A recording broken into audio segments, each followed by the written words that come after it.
Hello Rajkot, કેમ છો બધા રાજકોટ રંગીલા રાજકોટ વાસીઓ? મજામાં?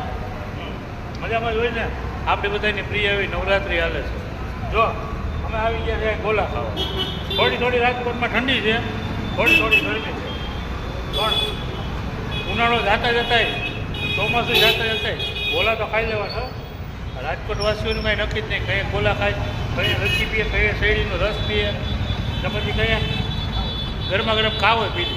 અને અમારા દાદા કેનાલ રોડ ઉપર ગોલા બનાવે છે, કેવા મસ્ત, બહુ સરસ ગોલા બનાવે છે. કંઈક રાજકોટમાં આવો પધારજો કેનાલ રોડ ઉપર. આ દાદા બહુ મસ્ત ગોલા બનાવે છે, પધારજો. દાદા કેટલા વર્ષ થયા તો તમે? 70 વર્ષ 70 વર્ષ છે. ગોલા કેટલા વર્ષથી બનાવો છો? બોલા 40 વર્ષ થઈ ગયા. કેટલા વર્ષ થયા? ઘણા વર્ષ થઈ છે ને. અત્યારે તો આ નવરાત્રિનો ટાઈમ છે, બાકી ઉનાળામાં તો આ દાદાને લાઈન લાગે છે કેનાલ રોડ પર. પધારજો ક્યારેક ગોલા ખાવા. જય દ્વારકાધીશ.